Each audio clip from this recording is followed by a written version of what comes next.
வணக்கம். 2026 தமிழ் புத்தாண்டு வாழ்த்துக்கள். உங்களுக்கும் வாழ்த்துக்கள். பராபவ வருடம் எல்லோருக்கும் நல்லபடியா அமையட்டும். ஜோதிடம் பத்தி உங்களுக்கு என்ன தெரியும்? இது ஒரு பழங்கால அறிவியல்னு சொல்றாங்களே, அது உண்மையா? ஆமா, ஜோதிடம்ங்கிறது கோள்கள் நட்சத்திரங்களோட நிலைய வச்சு நம்மளோட எதிர்காலம், குணம், வாய்ப்புகள் இதையெல்லாம் கணிக்கிற ஒரு முறை. உலகத்துல பல கலாச்சாரங்கள்ல ஆயிரக்கணக்கான வருஷங்களா இத பின்பற்றி வர்றாங்க. அப்போ வேத ஜோதிடம்னு ஒன்னு இருக்கே, அதுக்கும் இதுக்கும் என்ன சம்பந்தம்? வேத ஜோதிடம், அதாவது இந்திய ஜோதிடம், சந்திரன், நட்சத்திரங்கள், கோள்களோட சஞ்சாரம் இதையெல்லாம் முக்கியமா எடுத்துக்குது. ஒவ்வொரு ராசி லக்னம், கிரக அமைப்பும் ஒருத்தரோட வாழ்க்கையில பலவிதமான தாக்கங்களை ஏற்படுத்தும். இது எல்லாமே அவங்கவங்க ஜாதகத்தை பொறுத்து அமையும். சரி, 2026 தமிழ் புத்தாண்டு, அதாவது பராபவ வருஷத்துல கிரக நிலைகள் எப்படி இருக்கும்? இதனால நமக்கு என்ன மாதிரி பலன்கள் கிடைக்கும்? அதை தான் இப்போ நம்ம பார்க்க போறோம். இந்த பராபவ வருஷத்துல 12 ராசிக்காரர்களுக்கும் என்னென்ன சிறப்பு பலன்கள் இருக்குன்னு ஜோதிட ரீதியா நம்ம பார்க்கலாம். ரொம்ப சுவாரஸ்யமா இருக்கே. இத தெரிஞ்சுக்கிறதுக்கு முன்னாடி நம்ம சேனலை சப்ஸ்கிரைப் பண்ணாதவங்க உடனே சப்ஸ்கிரைப் பண்ணிடுங்க. ஆமா, பெல் பட்டனையும் கிளிக் பண்ணி வச்சுக்கோங்க.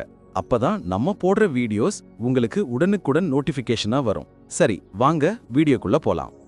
மேசராசி அன்பர்களே, 2026 தமிழ் புத்தாண்டு உங்களுக்கு எப்படி இருக்க போகுதுன்னு தெரியுமா? ஆமாங்க, நான் அதைத்தான் எதிர்பார்த்துட்டு இருந்தேன். நிறைய மாற்றங்கள், வாய்ப்புகள்லாம் வரும்னு சொல்றாங்க, அது உண்மையா? கண்டிப்பா உண்மைங்க.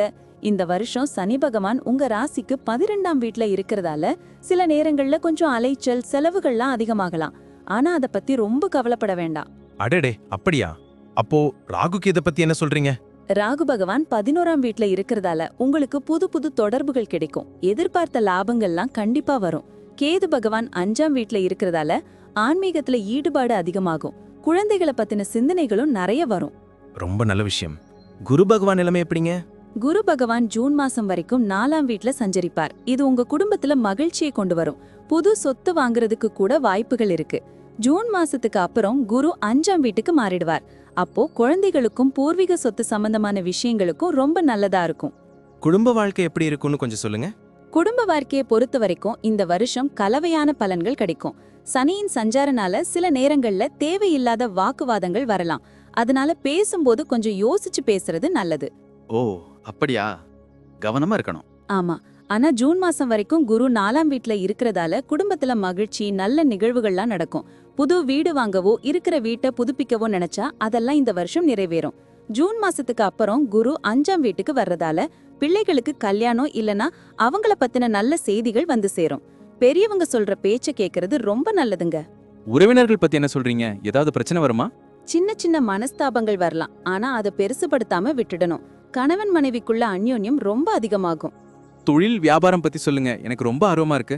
மேசராசிக்காரர்களுக்கு இந்த வருஷம் புது வாய்ப்புகள் நிறைய வரும்.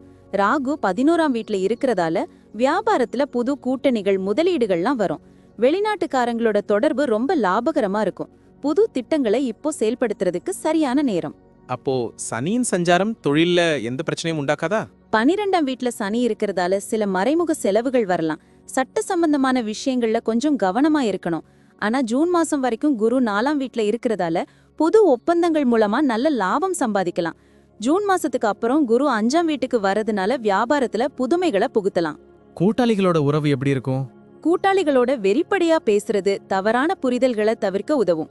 போட்டியாளர்களை சமாளிக்க கொஞ்சம் கூடுதல் முயற்சி தேவைப்படும். வேலை வாய்ப்புல இருக்கிறவங்களுக்கு இந்த வருஷம் நல்ல முன்னேற்றம் இருக்கும். அடடா, சூப்பர். பதவி உயர்வு, ஊதிய உயர்வு எல்லாம் கிடைக்குமா? கண்டிப்பா எதிர்பார்க்கலாம். 11ஆம் வீட்ல ராகு இருக்கிறதால உங்க திறமைகளை வெளிப்படுத்த நிறைய வாய்ப்புகள் வரும். புது வேலை தேடுறவங்களுக்கு வெளிநாட்டு கம்பெனிகள்ல இருந்து கூட வாய்ப்புகள் வரலாம். சனி 12ஆம் வீட்ல இருக்கிறது வேலையில ஏதாவது பாதிப்பை உண்டாக்குமா? பணியிடத்துல சில பொறுப்புகள் அதிகமாகலாம். சக ஊழியர்களோட நல்லுறவை பேணுவது ரொம்ப முக்கியம். ஜூன் மாசம் வரைக்கும் குரு 4ஆம் வீட்ல இருக்கிறதால வேலையில அமைதியான சூழல் இருக்கும். ஜூன் மாசத்துக்கு அப்புறம் குரு 5ஆம் வீட்டுக்கு வர்றது உங்க படைப்பு திறனை வெளிப்படுத்த உதவும். புது திட்டங்களுக்கு நீங்க தலைமை ஏற்கும் வாய்ப்புகள் கூட கிடைக்கலாம். சவால்கள் வந்தா என்ன பண்றது? சில சவால்கள் வந்தாலும் அதை நீங்க திறமையா சமாளிச்சு வெற்றி பெறுவீங்க. நிதி நிலைமை எப்படி இருக்கும்? பண வருமானம் சீரா இருக்குமா?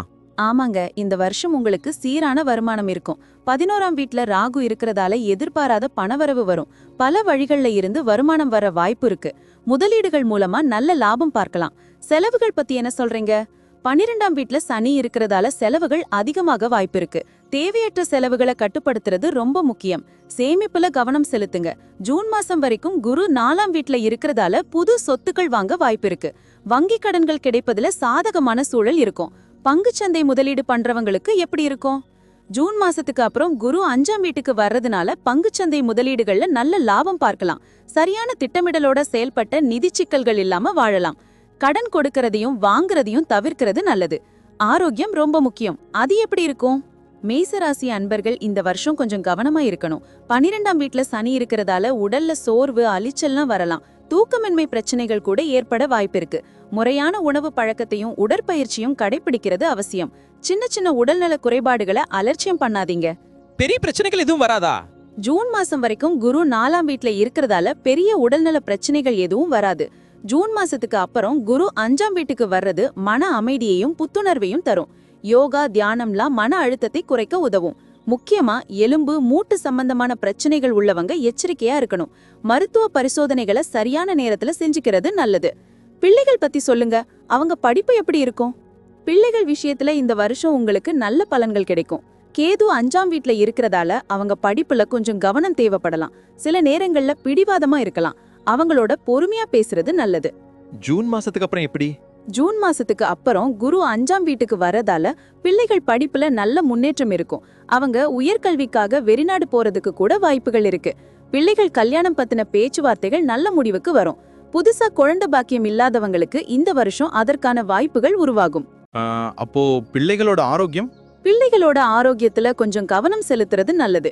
அவங்களோட நேரம் செலவிடுறது உறவை வலுப்படுத்தும். அவங்க திறமைகளை ஊக்கப்படுத்துங்க. பயணங்கள் பத்தி என்ன சொல்றீங்க? நிறைய பயணங்கள் இருக்குமா? ஆமாங்க, இந்த வருஷம் நிறைய பயணங்கள் மேற்கொள்ள வேண்டி இருக்கும். 12ஆம் வீட்ல சனி இருக்கிறதால தொழில் சம்பந்தமா நீண்ட தூர பயணங்கள் வரலாம். சில நேரங்கள்ல இந்த பயணங்கள் சோர்வை தரலாம். ஆன்மீக பயணங்களுக்கும் வாய்ப்புகள் உண்டு. வெளிநாட்டு பயணங்கள் எப்படி இருக்கும்?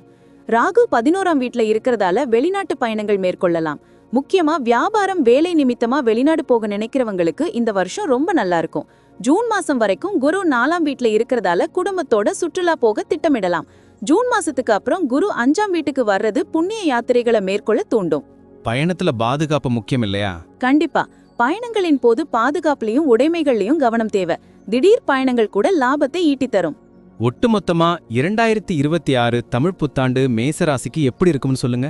ஒட்டுமொத்தமா சொல்லணும்னா 2026 தமிழ் புத்தாண்டு மேசராசி அன்பர்களுக்கு புது திருப்பங்களையும் முன்னேற்றங்களையும் கொண்டு வரும். சனியின் 12ஆம் வீட்டு சஞ்சாரம் சில சவால்களை கொடுத்தாலும் ராகுவின் 11ஆம் வீட்டு சஞ்சாரம் புது வாய்ப்புகளை உருவாக்கும்.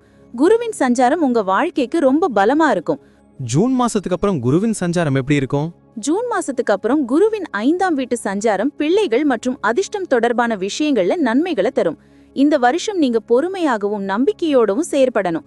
ஆன்மீக ஈடுபாடு உங்களுக்கு மன அமைதியை தரும். குடும்பத்தோட அதிக நேரம் செலவிடுறது நல்லது. நீங்க எடுக்கிற முடிவுகள்ல கவனமா இருங்க. உங்க உழைப்புக்கு ஏற்ற பலன்கள் கண்டிப்பா கிடைக்கும். அப்போ இந்த வருஷம் வெற்றி நிச்சயம்னு சொல்றீங்க? கண்டிப்பா. வரும் வருடத்துல நீங்க சிறப்பான வெற்றிகளை பெறுவீங்க. இறுதியா 2026 தமிழ் புத்தாண்டு மேசராசி அன்பர்களுக்கு விடாமுயற்சியும் தன்னம்பிக்கையும் தேவைப்படும் ஒரு வருடமாக அமையும். சனி பகவானின் சஞ்சாரம் சில நேரங்கள்ல தாமதங்களையும் சோதனைகளையும் அளித்தாலும் அது உங்களை இன்னும் பலப்படுத்தும். ராகுவின் சிறப்பான சஞ்சாரம் எதிர்பாராத வெற்றிகளையும் புகழையும் தேடித்தரும். குரு பகவானின் அருளும் கிடைக்குமா? ஆமா, குரு பகவான் ஜூன் மாசம் வரைக்கும் குடும்ப சுகத்தையும் ஜூன் மாசத்துக்கு அப்புறம் புத்திர பாக்கியத்தையும் அறிவு வளர்ச்சியும் அருளுவார். கேது பகவானின் 5ஆம் வீட்டு சஞ்சாரம் ஆன்மீக சிந்தனைகளை அதிகரிக்கும்.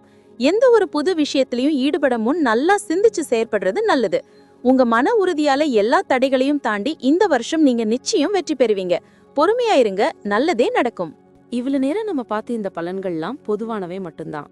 ஆமாங்க, உங்களுடைய தனிப்பட்ட ஜாதகத்தை பொறுத்து சில விஷயங்கள்ல மாற்றங்கள் இருக்கலாம். இருந்தாலும் நாங்க சொன்ன பெரும்பாலான விஷயங்கள் உங்க வாழ்க்கையில நடக்கும்னு நம்புறோம். இந்த வீடியோ உங்களுக்கு பிடிச்சிருந்தா மறக்காம லைக் பண்ணுங்க, உங்க நண்பர்களோட ஷேர் பண்ணுங்க, அப்புறம் நம்ம சேனலை சப்ஸ்கிரைப் பண்ணுங்க. பக்கத்துல இருக்கிற ஆல் பட்டனையும் கிளிக் பண்ணி வச்சுக்கோங்க. அப்பதான் நாங்க புதுசா போடுற வீடியோக்கள் உங்களுக்கு உடனுக்குடன் நோட்டிபிகேஷனா வரும். உங்களுடைய எதிர்கால வெற்றிக்கு எங்களுடைய மனமார்ந்த வாழ்த்துக்கள். நம்பி வாழ்க வளமுடன்.